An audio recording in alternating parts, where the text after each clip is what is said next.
It's important to know when to choose which ending in partitive form, but even more important it is to know like when to use the partitive case. So when do we need it? As I said, after the numbers, all numbers but not one. And on this it's like a plural form.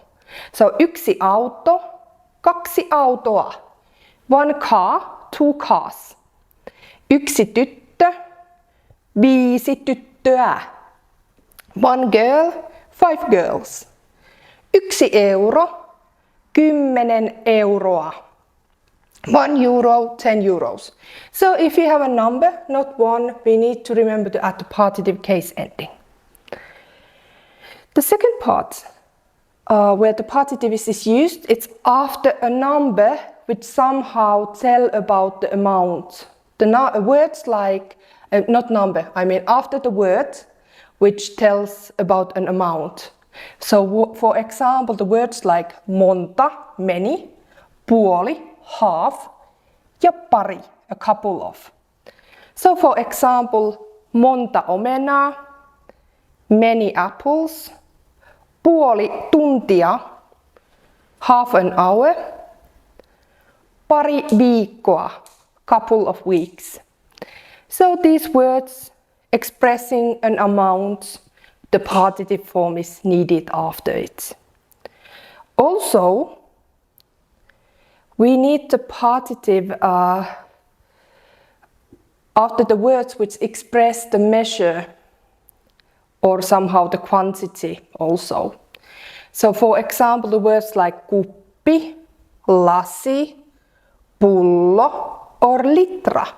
So kuppi, a cup, lasi, glass, pullo, bottle or litra, liter. So haluan yksi kuppi kahvia, 1 cup of coffee, lasi olutta, glass of beer, pullo Coca-Colaa, a bottle of Coca-Cola, litra maitoa, a liter of milk.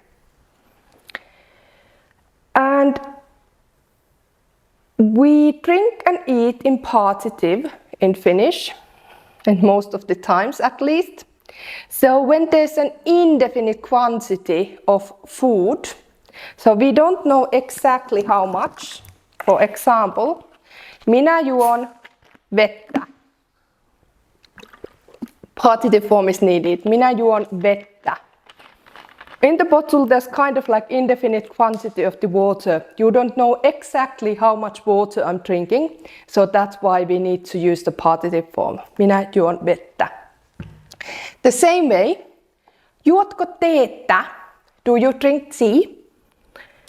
Or aamulla minä syön leipää, banaania ja jogurttia. So in the morning I eat bread, banana and yogurt. With this partitive form it can somehow translate it almost like some. I eat some bread, some banana, some yogurt. You don't know exactly the amounts I'm eating, but some of it.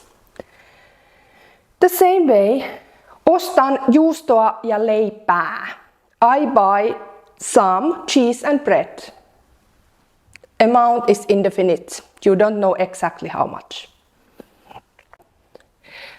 In negative sentences, the object in a negative sentence is in partitiivi.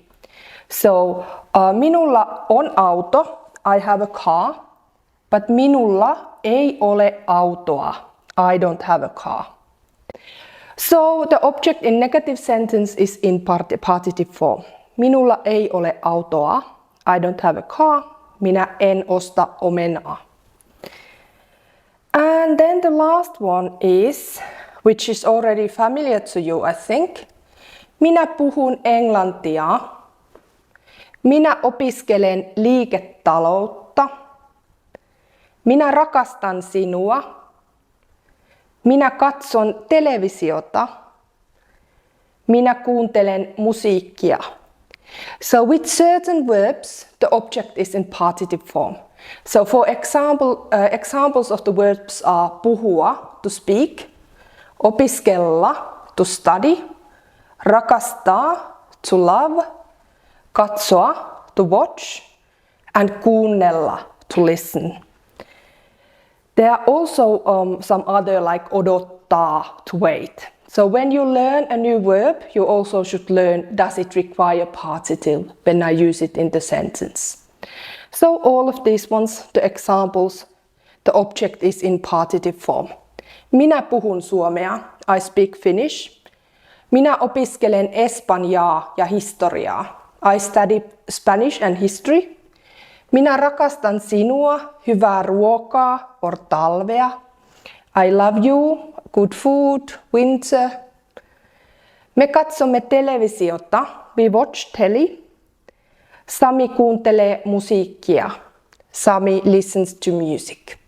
So all of these verbs, they require the partitive object.